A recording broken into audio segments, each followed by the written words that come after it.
সেনাবাহিনীকে জনগণের মুখোমুখি দাঁড় করানোর চেষ্টা চলছে, অভিযোগ তারেক রহমানের। সবাইকে সতর্ক থাকার আহ্বান। নোয়াখালীর হাতে এনসিপি নেতা হান্নান মাসুদের পথসভায় হামলা, ৮ থেকে 10 জন আহত, প্রতিবাদে রাজধানীতে বিক্ষোভ। ধোয়ামথা শেষে পুরোপুরি প্রস্তুত জাতীয় স্মৃতিসৌধ, মহান স্বাধীনতা দিবসে শ্রদ্ধা জানাবেন রাষ্ট্রপতি, প্রধান উপদেষ্টা সহ সর্বস্তরের মানুষ।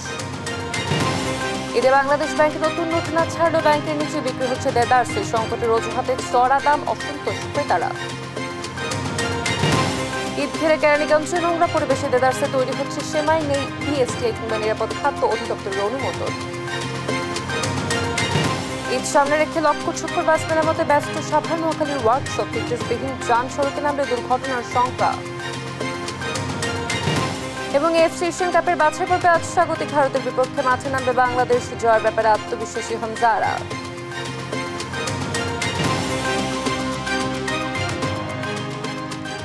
দেখছিলেন শিরোনামগুলো, সংবাদ সকালে আপনাদের সঙ্গে রয়েছে আমি অতসী সেন। এবারে বিস্তারিত। ষড়যন্ত্র করে সেনাবাহিনীকে জনগণের মুখোমুখি দাঁড় করানোর চেষ্টা করা হচ্ছে অভিযোগ করে সবাইকে ষড়যন্ত্র মোকাবেলায় সতর্ক থাকার আহ্বান জানিয়েছেন বিএনপির ভারপ্রাপ্ত চেয়ারম্যান তারেক রহমান। গণতন্ত্র প্রতিষ্ঠার দীর্ঘ আন্দোলন সংগ্রামে আত্মত্যাগের মূল্যায়নের প্রয়োজনে সবাইকে এক হয়ে কাজ করার আহ্বানও জানান তিনি। বিস্তারিত সাইফুল রিপোর্টের প্রতিবেদনে। বিশিষ্টজন সাংবাদিকদের সম্মানে সোমবার রাজধানীর লেডিস ক্লাবে ইফতার ও দোয়া মাহফিলের আয়োজন করে বিএনপির মিডিয়া সেল। এই দেশ থেকে একটা জঙ্গিবাদ কিংবা সন্ত্রাসী রাষ্ট্রের তকমা দেওয়ার ক্ষেত্রে যে ষড়যন্ত্র বিশ্বব্যাপী রয়েছে তার বিরুদ্ধে আপনাদের অবস্থান হবে। সংক্ষিপ্ত বক্তব্যে অন্তর্বর্তী সরকারের সংস্কার কাজ দৃশ্যমান করতে প্রশাসনে অবস্থান নিয়ে থাকা পতিত ফ্যাসিস্টের দোসরদের সরিয়ে দেওয়ার আহ্বান জানান বিএনপির স্থায়ী কমিটির সদস্য মির্জা আব্বাস। এই সরকারকে বলতে চাই, যেই সংস্কার করে যাচ্ছেন এটা এখনো দেশের লোক দেখে নাই, আর যেটা দৃশ্যমান সংস্কার হতে পারে সেটা অবিলম্বে শুরু করেন। সেটা হলো এই সচিবালয়ের ভিতরে যারা আপনাদের সংস্কারের কাজকে বাধা দেবে, বিপদগামী করবে, সেই সমস্ত সচিবরা এখনো সচিবালয়ের ভিতরে বসা আছে, তাদেরকে সরানোর ব্যবস্থা করেন। ওই ডিএনএ চাকরি দেওয়া হয়েছে যাদেরকে, তারা বসা আছে, তাদেরকে বাছাই করেন। দলের মহাসচিব মির্জা ফখরুল ইসলাম আলমগীর বলেন, বিএনপির বিরুদ্ধে যে ভুল ব্যাখ্যা ও দলের সুনাম ক্ষুণ্ণের চেষ্টা চলছে তা প্রতিরোধে ভূমিকা রাখতে হবে সাংবাদিক সমাজকে। যে প্রতিষ্ঠানগুলো এখনো বাংলাদেশের স্বাধীনতার সার্বভৌমত্বের ক্ষেত্রে, তার রক্ষার ক্ষেত্রে অত্যন্ত গুরুত্বপূর্ণ প্রয়োজনীয়, তাদেরকেও বিতর্কিত করে ফেলা হচ্ছে। বিশেষ করে সেনাবাহিনীকে বিতর্কিত করা হচ্ছে। এটার পেছনে কোনো মহৎ উদ্দেশ্য থাকতে পারে না। ভার্চুয়ালি যুক্ত হয়ে সেনাবাহিনীকে নিয়ে ষড়যন্ত্র মোকাবিলায় সবাইকে সতর্ক থাকার আহ্বান জানান বিএনপির ভারপ্রাপ্ত চেয়ারম্যান। সেনাবাহিনীকে জনগণের মুখোমুখি করানোর চেষ্টা করা হচ্ছে। আপনি একজন সাংবাদিক হিসেবে, আমি একজন রাজনৈতিক কর্মী হিসেবে আমরা এতটুকু বুঝি যে এটি পিছনে নিশ্চয়ই কোনো ষড়যন্ত্র আছে। আমরা সকলে মিলে, দেশপ্রেমিক প্রত্যেকটি মানুষ আমরা সকলে মিলে যদি সচেতন থাকি, সচেষ্ট থাকি, অবশ্যই আমরা এই ষড়যন্ত্র মোকাবেলা করতে সক্ষম হব। গণতান্ত্রিক আন্দোলনের ত্যাগের মূল্যায়নে সবাইকে এক প্ল্যাটফর্মে আসার আহ্বানও জানান তারেক রহমান। প্রতিটি মানুষের এই উৎসর্গ যেন সার্থক, তার জন্য আমাদের সকলকে এক প্ল্যাটফর্মে এসে কাজ করতে হবে। আমাদের সকলকে সচেতন থাকতে হবে। আমাদের সকলকে নিজ নিজ অবস্থায় যার যার ভূমিকা পালন করতে। দেশের মানুষের গণতান্ত্রিক অধিকার প্রতিষ্ঠা বিএনপির একমাত্র লক্ষ্য বলেও মন্তব্য করেন বিএনপির ভারপ্রাপ্ত চেয়ারম্যান। সাইফুল রিপন, দেশ টিভি, ঢাকা। নোয়াখালীর হাতে এনসিপির জ্যেষ্ঠ যুগ্ম সমন্বয়ক আব্দুল হান্নান মাসুদের পথসভায় হামলার প্রতিবাদে মধ্যরাতে রাজধানীতে বিক্ষোভ করেছেন দলটির নেতাকর্মীরা। সোমবার সন্ধ্যায় উপজেলার জাহাজমারা বাজারে হামলার ঘটনা ঘটে। এতে আহত হন বেশ কয়েকজন। পরে প্রতিবাদে তাৎক্ষণিকভাবে রাস্তায় বসে অবস্থান কর্মসূচি পালন করেন আব্দুল হান্নান মাসুদ। বিস্তারিত ফাহুম ইউসুফের প্রতিবেদনে। নোয়াখালীর হাতিয়া উপজেলায় জাতীয় নাগরিক পার্টির পথসভায় হামলায় আহত হন দলটির জ্যেষ্ঠ যুগ্ম সমন্বয়ক আব্দুল হান্নান মাসুদ সহ বেশ কয়েকজন। সোমবার সন্ধ্যায় উপজেলার জাহাজমারা বাজারে এ ঘটনা ঘটে। হাতিয়া উপজেলার বিএনপি নেতাকর্মীরা এ হামলা চালায় বলে অভিযোগ করেন হান্নান মাসুদ। পরে রাতে ফেসবুকে এক পোস্টে দাবি করা হয় হামলায় হান্নান মাসুদ সহ 50-এর অধিক নেতাকর্মী আহত হয়। এদিকে অভিযোগের বিষয়ে স্থানীয় বিএনপি নেতারা জানান তাদের একটি মিছিল এনসিপির পথসভার সামনে পড়ে। দুদলের মুখোমুখি অবস্থানে সামান্য উত্তেজনা দেখা দিলেও কোনো অপ্রীতিকর ঘটনা ঘটেনি।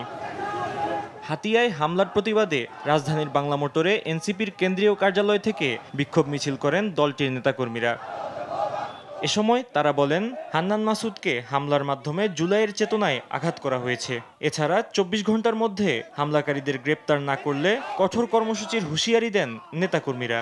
জুলাইয়ের নেতাদের উপরে হামলা মানে জুলাইয়ের চেতনাকে, জুলাইয়ের যে সংস্কারের রাজনীতিকে, জুলাইয়ের যে গণতান্ত্রিক আকাঙ্ক্ষা নিয়ে জুলাই গঠিত হয়েছিল তার উপরে হামলা করা। আব্দুল হান্নান মাসুদকে যারা রক্তাক্ত করেছে তাদেরকে 24 ঘন্টার মধ্যে গ্রেফতার করতে হবে। পরে হামলার নিন্দা জানিয়ে এনসিপির সিনিয়র যুগ্ম আহ্বায়ক সামান্তা শারমিন বলেন গণঅভ্যুত্থানের শক্তির ঐক্যে ফাটল ধরাতে তাদের উপর হামলা চালানো হয়েছে। বড় রাজনৈতিক দল বিএনপির এক ধরনের একচ্ছত্র আধিপত্য আছে। তারা বারবার বলছেন যে এই সরকার তাদের না, বলছেন যে এই সরকার শুধুমাত্র ছাত্রদের। আমরা জানতে পেরেছি যে এই ধরনের সম্পৃক্ততা আছে।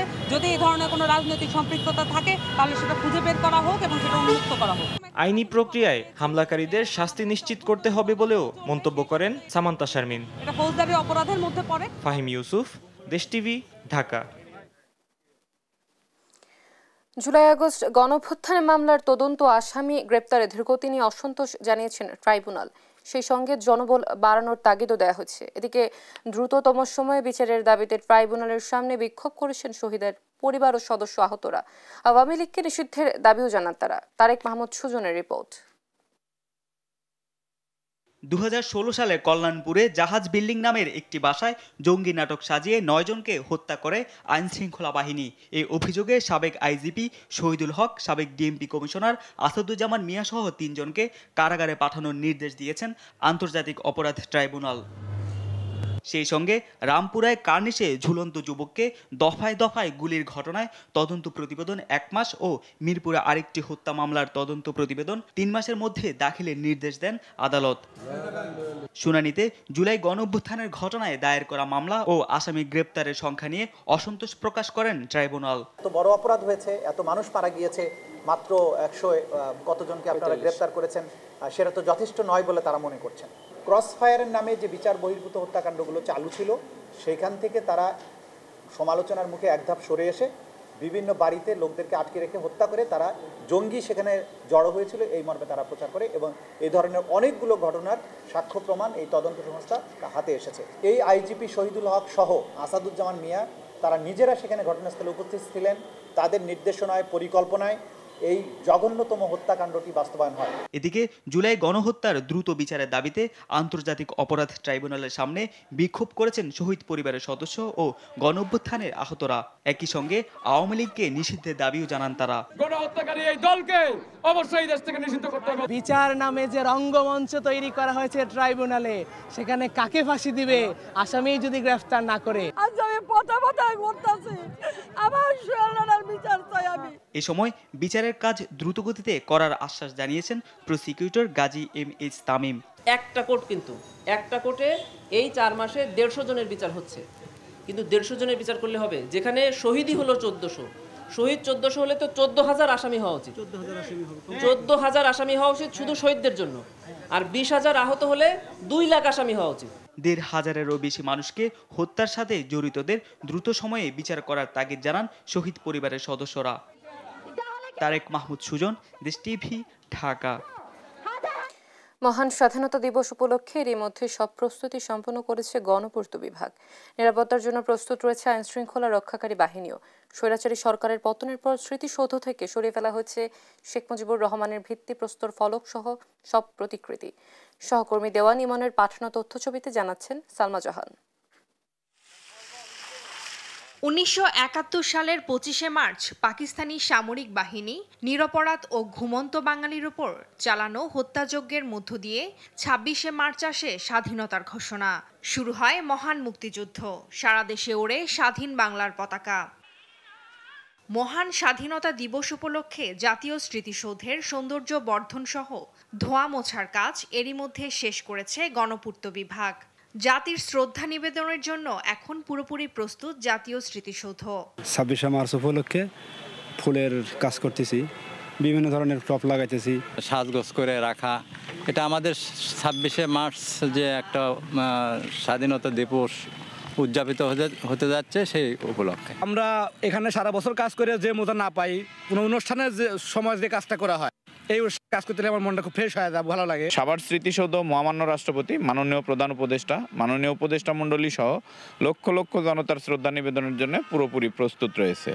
মহান স্বাধীনতা দিবস উপলক্ষে রাষ্ট্রপতি মোহাম্মদ শাহাবুদ্দিন ও অন্তর্বর্তী সরকারের প্রধান উপদেষ্টা ডক্টর মোহাম্মদ ইউনুস শ্রদ্ধা জানানোর পর জাতীয় স্মৃতিসৌধ সর্বসাধারণের জন্য উন্মুক্ত করা হবে। প্রস্তুত রয়েছে আইন শৃঙ্খলা বাহিনীর বহিস্তর নিরাপত্তা ব্যবস্থাও। সূর্যোদয়ের সাথে সাথে হলো যে রাষ্ট্রপ্রধান, সরকার প্রধান থেকে শুরু করে রাষ্ট্রের যারা গুরুত্বপূর্ণ ব্যক্তিবর্গ রয়েছেন তারা শ্রদ্ধা জানাতে আসবেন। উপজেলা পরিষদের পক্ষ থেকে যে সকল পদক্ষেপ গ্রহণ করা দরকার ইতিমধ্যে আমরা গ্রহণ করেছি। মুক্তিযুদ্ধ ও জুলাই আন্দোলনের শহীদদের স্বপ্ন বাস্তবায়নের প্রত্যয়ে এবার দিবসটি পালিত হবে। নিউজ ডেস্ক, দেশ টিভি। এতে বাংলাদেশ ব্যাংক নতুন নোট না ছাড়ার ঘোষণা দিল। মতিঝিলে কেন্দ্রীয় ব্যাংকের নিচেই দেদারসে বিক্রি হচ্ছে নতুন টাকা, যেখানে সংকটের অজুহাত দেখিয়ে চড়া দামে পকেট কাটা হচ্ছে ক্রেতার। এই সিন্ডিকেটের পেছনে বাংলাদেশ ব্যাংকের কর্মকর্তাদেরই দুষছেন ভুক্তভোগীরা। সহকর্মী তন্দ্রা তারুণ্যের রিপোর্ট। আমি ভাই বুবা মানুষ, কথা বলতে পারি না। ক্যামেরা দেখেই পালানোর চেষ্টা। নতুন নোট বিক্রির প্রশ্নে মুখ খুলতে নারাজ বিক্রেতারা। মতিঝিল আর গুলিস্তানের চিত্র এটি। মুখ বন্ধ, তবে ব্যবসা কিন্তু জমজমাট। এবারের ঈদে বাংলাদেশ ব্যাংক নতুন নোট না ছাড়ার ঘোষণা দিলেও মতিঝিলে কেন্দ্রীয় ব্যাংকের নিচেই চলছে নতুন নোটের কারবার। সারি বেঁধে চলছে চড়া দামে গত বছরের নতুন নোটের বেচাকেনা। ব্যাংক টাকা ছাড়া নেই, ও সবিলুরাই ই করে আমরা বেশি দামে কিনতেছি, বেশি দাম বেচতেছি। অন্যান্য বছর আমরা ঈদে 200 টাকা, 250 টাকা, সর্বোচ্চ 300 টাকা বিক্রি করছি। আর এইবার এখন আমাদের বান্ডিল বিক্রি হইতেছে 600 টাকা, 700 টাকা। এসব বিক্রেতারা 5 টাকার বান্ডেল 150 টাকা থেকে 200 টাকা, 10, 20 ও 50 থেকে 200 টাকার প্রতিটি বান্ডেলে বেশি নিচ্ছেন 450 টাকা থেকে 750 টাকা পর্যন্ত। একই চিত্র 500 ও 1000 টাকার বান্ডেলেও। গত সপ্তাহে শুনে গেছি 20,600, আর এই সপ্তাহে শুনলাম যে 20,700। 20 টাকার বান্ডিল আপনার 750 টাকা এক্সট্রা, 10 টাকার বান্ডিল আপনার 650 টাকা এক্সট্রা দিতে হয় তাদের। তবে প্রশ্ন হলো এত নতুন নোট তাদের কাছে এলো কোথা থেকে? আমরা ব্যাংকে গেলে পাই না, আমরা ব্যাংকে গেলে পাই না, আমরা পাই। কোনো না কোনো মাধ্যমে এখানে আসছে, কোনো না কোনো কর্তৃপক্ষ তাদেরকে হেল্প করতেছে। পাবলিকে নিয়ে রাখছে, ব্যাংকের আরো কর্মকর্তারা নিয়ে রাখছে, বিভিন্ন লোক নিয়ে যায়। আমরা কে স্টাফ, কে ব্যাংকের লোক, কে পাবলিক, আমরা তা তো জানি না। আমরা টাকা পাই, কিনে রাখি। ঈদ সামনে রেখে ব্যাংক থেকে নতুন নোট না পেয়ে বাধ্য হয়ে বেশি টাকা দিয়ে এসব নোট কিনছেন বলে জানান ক্রেতারা। তবে বাংলাদেশ ব্যাংকের বাইরে বসে সিন্ডিকেটের এমন দাপটের সাথে নোট বাণিজ্য আর জনভোগান্তিতে ব্যাংকের কর্মকর্তাদেরকেই দুষছেন তারা। নতুন টাকা মার্কেটে ছাড়ছে না, অবশ্যই ভোগান্তি। সাধারণ মানুষ বিক্রি করে না, ব্যাংকই ছাড়ে টাকা। এই টাকাটা দিচ্ছে আপনি মনে করেন জিএম আছে, জিএম বড় বড় যে লেভেল আছে, এদের পিয়ন দিয়ে টাকাটা এনে বিক্রি করে। বরাবর তো দেখি যে টাকা বান্ডিল দিয়া ব্যাগ করে দেওয়া যায়। নতুন টাকা ছাড়ি নাই, তাহলে এগুলো কোথা থেকে আসলো? এগুলো কি বাতাসের সাথে উড়ে আসছে এখানে?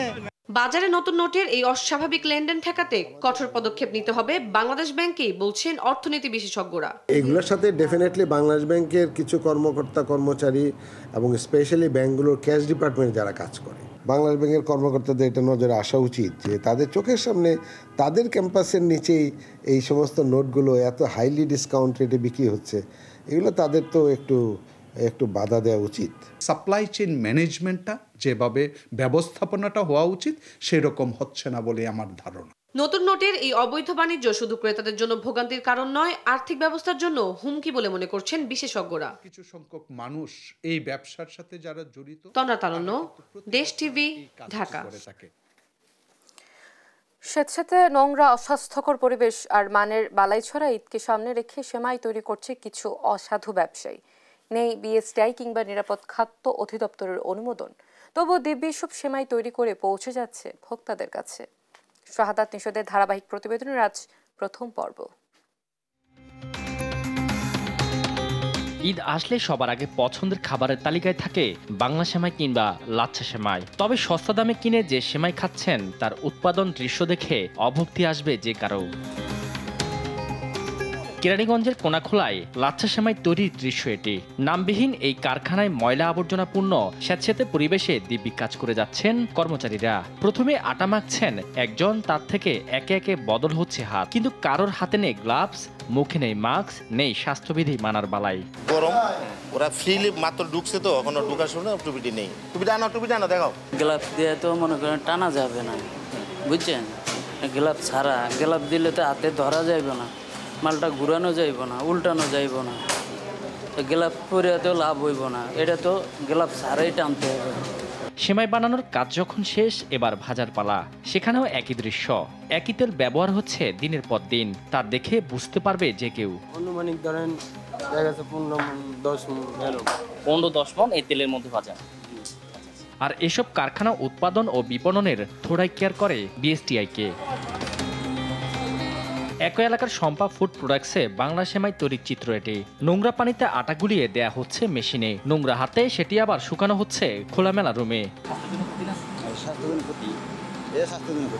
শুকানো শেষ, রাখা হচ্ছে নোংরা ফ্লোরে, ইচ্ছে মতো বসছে মাছি। কদিন পর এগুলোই রুচি ভরে খাবেন ভোক্তা। অপরিচ্ছন্ন চুলিতে পুড়িয়ে সংরক্ষণ করা হচ্ছে খোলামেলা অবস্থায়। চুরি তো চুরি, আবার সেনা চুরি। অস্বাস্থ্যকর বানাচ্ছে, আবার অকপটে স্বীকারও করছে কর্মচারীরা। স্বাস্থ্যের জন্য ক্ষতিকর, যে গরমে রাখা যায়। আমাদের কোম্পানিতে আমরা রাখি, কিন্তু এখন রাখি না, মানে একটু গরম তো, এই জন্য। নিজেদের ভুল স্বীকার করলেও এসব মুখরোচক সেমাই ঠিকই পৌঁছে যাচ্ছে সারা দেশের বাজারগুলোতে।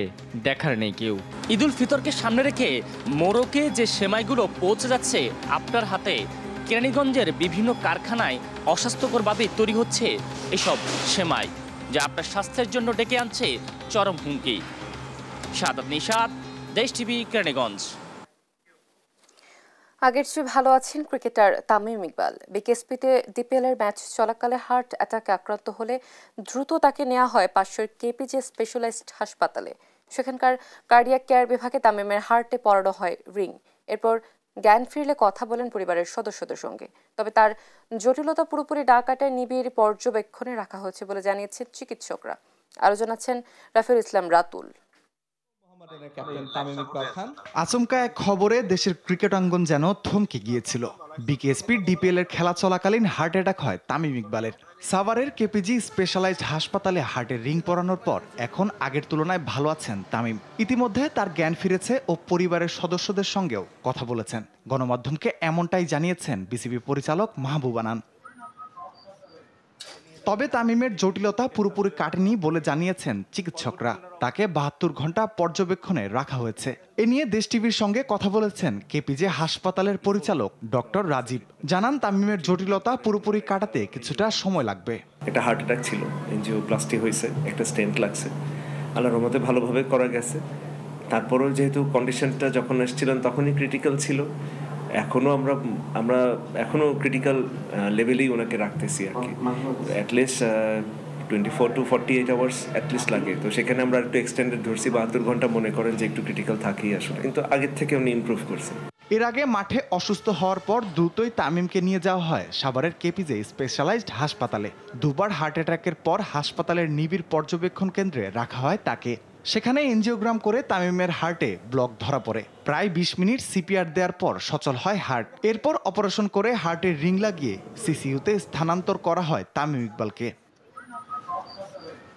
রাফিউল ইসলাম রাতুল, স্পোর্টস ডেস্ক, দেশ টিভি। অন্য সব জায়গার মতো ফুটপাতের দোকানগুলোতেও জমে উঠেছে ঈদ কেনাকাটা। বিলাসবহুল শপিং মলে দাম তুলনামূলক বেশি থাকায় নিম্ন থেকে মধ্যবিত্তের ভরসায় গুলিস্তানের ফুটপাতের দোকানগুলো। সামর্থ্যের মধ্যে কিনতে পারছেন পছন্দের পণ্য। ফুটপাত ঘুরে রিপোর্ট করছেন কায়েস রাহাত। ঈদ যত কাছে আসছে ততই জমে উঠছে ঈদের কেনাকাটা। কেউ কিনছেন বিলাসবহুল শপিং মলের ব্র্যান্ডের দোকান থেকে, কেউ বা যাচ্ছেন ফুটপাতে। সাধ্য যেমনই হোক, ঈদের আনন্দে সামিল হতে সবারই চাই নতুন পোশাক। তাই ফুটপাতের দোকানগুলোতেও ভিড় করছেন ক্রেতারা। তবে বিক্রেতারা বলছেন বিগত মৌসুমের তুলনায় এবার ক্রেতা কিছুটা কম। জানালেন মূলত নিম্ন থেকে মধ্যম আয়ের মানুষেরাই তাদের প্রধান ক্রেতা। ঈদের যে পরিস্থিতি ভাই, কি কমবো ভাই, এই সময় তো ভাই কাস্টমারের জন্য দাঁড়াইতে পারতাম না। আর এই পর্যন্ত আমি সকাল থেকে 8-9 হাজার টাকা বেচছি। গতবারের তুলনার চেয়ে কম। মানুষ সব একবারে যাইব লেগা, কেনাকাটা পরে করবো। 25 তারিখ ছুটি দিয়ে দিবে এই জন্য। এদিকে ক্রেতারা বলছেন এসব দোকানে তুলনামূলক কম দামে পছন্দের পোশাক ও অন্যান্য পণ্য পাওয়ায় আসছেন তারা। তবে ঈদ উপলক্ষে এখানেও কিছুটা বাড়তি টাকা গুনতে হচ্ছে তাদের। খুব এখন ভালো না, মার্কেট তো খারাপ, দাম বেশি জিনিসের, একটু বাচ্চার দাম 350 টাকা। মানে আগের তুলনায় ঈদ উপলক্ষে একটু বেশি তো থাকেই, এটা তো বড় মানে হবেই আর কি। বিক্রেতাদের অভিযোগ ছিনতাইয়ের প্রবণতা বাড়ার কারণে কমেছে তাদের ক্রেতা। তবে শেষ মুহূর্তে বেচাকেনা আরও বাড়ার আশা তাদের। কায়েস রাহাত, দেশ টিভি, ঢাকা। ঈদকে ঘিরে ব্যস্ততা বেড়েছে সাভারের গাড়ির ওয়ার্কশপগুলোর। এসব ওয়ার্কশপগুলোতে এখন মেরামত হচ্ছে ফিটনেসবিহীন লক্কর ঝক্কর পরিবহন। সচেতন মহল বলছে এসব পরিবহনের কারণে প্রতিবছর ঈদ যাত্রায় ঘটে নানা ধরনের দুর্ঘটনা। আর পুলিশ বলছে ফিটনেসবিহীন কোনো গাড়ি মহাসড়কে চলার সুযোগ নেই। সহকর্মী দেওয়ান ইমনের পাঠানো তথ্য ছবিতে জানাচ্ছেন অঙ্কন চৌধুরী। ঈদকে সামনে রেখে যেন দম ফেলার সুযোগ নেই সাভারের গাড়ি মেরামত কারখানা শ্রমিকদের। কেউ রং, আবার কেউ করছেন ঝালাইয়ের কাজ। লক্কর জক্কর আর দুর্ঘটনা শিকার গাড়িগুলোকে জোড়াতাল দিয়ে সড়কে নামাতে চলছে এই তৎপরতা। সাভারের নায়ারহাট, শ্রীপুর, হেমায়তপুর ও আমিনবাজার মিলিয়ে প্রায় অর্ধশতাধিক ওয়ার্কশপে চলছে এমন কর্মযজ্ঞ। ঈদ যাত্রায় সড়কে যে দুর্ঘটনা ঘটে তার বড় কারণ এসব ফিটনেসবিহীন লক্কর জক্কর গাড়ি। পুরান বডিও নতুন হচ্ছে, রিপেয়ারিং হচ্ছে, গাড়ি তো ডেট ফেল না, ওইগুলো আপনার পুরান জিনিস ফেলে নতুন জিনিস লাগানো হচ্ছে। ওইটা হলো নতুন বডি, এটা পুরান বডি, ওটা পুরান বডি নতুন বডি কালকে বাইরে গেছে একটা, ওইটা নতুন বডি, ওই যে দেন না ওই দিকে চ্যাসিস ঢুকছে, কাজ করতেছি।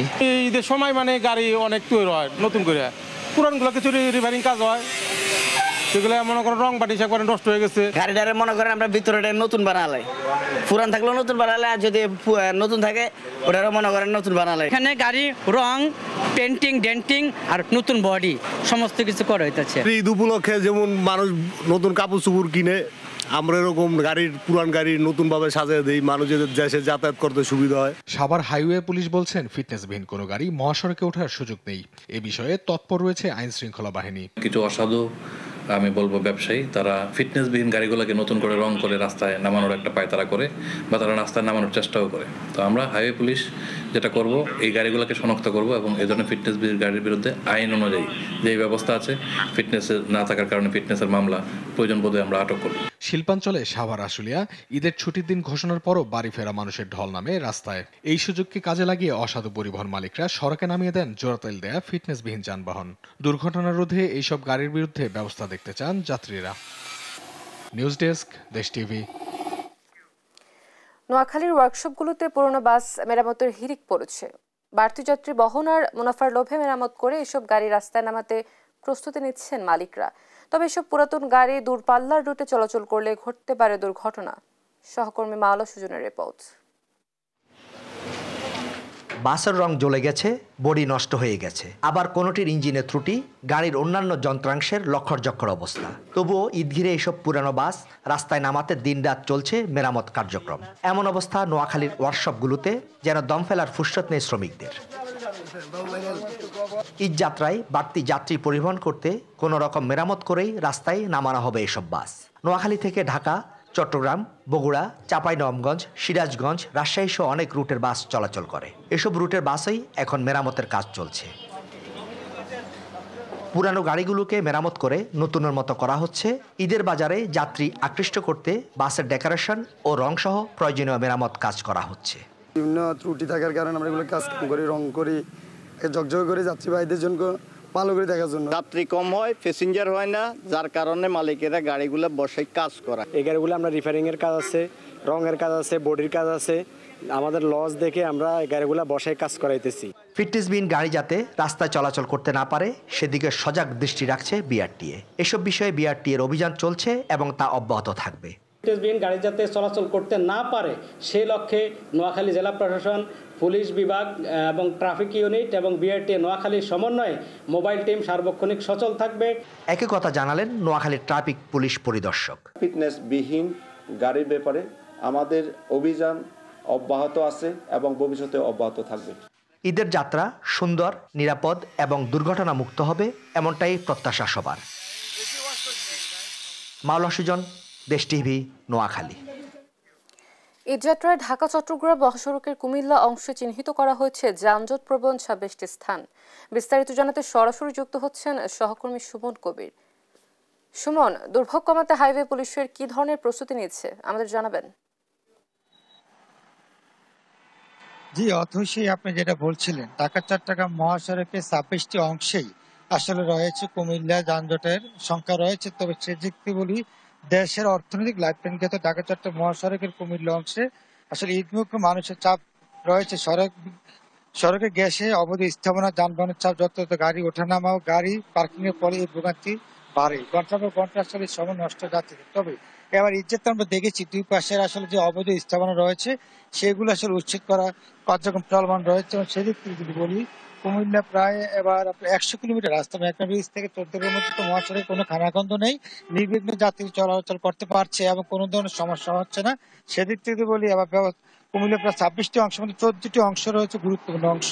বিশেষ করে মহাসড়কের Shahidnagar bus stand, Amirabad bus stand, Madaiya bus stand, Elliotganj bus stand, Swagazi বাজার এবং জাগরজুলি, কাটা, নাজিরা বাজার, ইউটার্ন, চট্টগ্রাম বাজার, বারবতকুণ্ড বাজার, ছোট কুমিরা, কেডিএস মোড়, সীতাকুণ্ড বাস স্ট্যান্ড। তবে এই মহাসড়কে কুমিল্লা রিজন হাইওয়ে পুলিশ আমাদেরকে জানিয়েছেন, কুমিল্লায় এবার 72টি টল টিম রয়েছে, 22টি চেকপোস্ট রয়েছে, যানবাহন চেকিং টিম 22টি, ট্রাফিক জ্যাম নিয়ন্ত্রণ টিম 38টি, বাস স্ট্যান্ডগুলোতে চেকিং টিম 13টি, সার্বক্ষণিক রেকার টিম রয়েছে 22টি, অ্যাম্বুলেন্স রয়েছে 23টি, কুইক রেসপন্স টিম 22টি, একটি কন্ট্রোল রুম, অস্থায়ী কন্ট্রোল রুম 6টি, স্ট্রাইকিং রিজার্ভ ফোর্স 1টি। সবকিছু মিলিয়ে কুমিল্লা আমরা দেখেছি গত 23 মার্চ আসলে প্রশিক্ষণ দেওয়া হয়েছে রোভার স্কোয়াডে 200 জন স্বেচ্ছাসেবক ও 100 জন রোভার স্কোয়াডকে আসলে মহাসড়কে তারা কাজ করছে একযোগে। আমরা এই বিষয়ে কথা বলার চেষ্টা করছি এবং দেখছি মহাসড়কে নির্বিঘ্নে কাজ করছেন পুলিশ, যাত্রীবাহী কল্যাণ সমিতি এবং বাস মালিক সমিতি, জেলা প্রশাসন এবং পুলিশের উচ্চপদস্থ কর্মকর্তা সহকারে সকলে মিলে একসাথে আসলে এবার নির্বিঘ্নে ঢাকা চট্টগ্রাম মহাসড়ক কুমিল্লা অংশে যাতে 100 কিলোমিটার কোনো ধরনের ডাকাতি এবং নির্বিঘ্নে প্রবাসীরা আসতে পারে এবং মানুষ ঈদযাত্রা করতে পারে, সবকিছু মিলিয়ে আমি দেখেছি তাদের যে কার্যক্রম চলমান রয়েছে এবং দুই সাইডে অবৈধ স্থাপনা, বিশেষ করে বাজারগুলোর সাথে যে অবৈধ স্থাপনা রয়েছে সবগুলো অপসারণ করছেন আসলে হাইওয়ে পুলিশ সহকারে সড়ক ব্যবস্থাপনা কমিটি। এবং সেদিক থেকে যদি বলি, কুমিল্লা অংশে আমি দেখেছি এখন পর্যন্ত কোনো ধরনের যানজটের সৃষ্টি হয়নি। আর কুমিল্লার প্রতিটি ক্ষেত্রেই আসলে সাথে রেসপন্সটি পাওয়া যাচ্ছে এবং যারা স্বেচ্ছাসেবক রয়েছে 200 এবং 100 জন রোভার স্কোয়াডের লোক একসাথে কাজ করতে মহাসড়ক। এই ছিল কুমিল্লা অংশ থেকে সর্বশেষ ঈদযাত্রা, এবারের যাত্রা নিয়ে এই ছিল কুমিল্লা থেকে সর্বশেষ। সুমন, ধন্যবাদ আপনাকে। দর্শক, ঢাকা চট্টগ্রাম মহাসড়কে ঈদকে ঘিরে যানজট প্রবণ পরিস্থিতি নিয়ে হাইওয়ে পুলিশের প্রস্তুতি সম্পর্কে আমরা জানছিলাম, আমাদের সহকর্মী আমাদের জানাচ্ছিলেন। বান্দরবানে অগ্নিকাণ্ডে 8টি বসত ঘর পুড়ে ছাই হয়ে গেছে। সোমবার রাত 9টার দিকে জেলা শহরের সড়ক ও জনপদ কলোনির স্টাফ কোয়ার্টারে এই অগ্নিকাণ্ড ঘটে। ফায়ার সার্ভিস জানায়, রাত 9টার দিকে হঠাৎ করে সিএমবি কলোনিতে আগুন দেখতে পায় স্থানীয়রা। মুহূর্তেই আগুন চারিদিকে ছড়িয়ে পড়লে স্থানীয়রা ফায়ার সার্ভিসে খবর দিলে ফায়ার সার্ভিসের একটি দল ঘটনাস্থলে এসে আগুন নিয়ন্ত্রণে কাজ শুরু করে। দীর্ঘ 2 ঘন্টা চেষ্টার পর আগুন নিয়ন্ত্রণে আসলে পুড়ে ছাই হয়ে যায় নগদ টাকাসহ 8টি বসতঘর।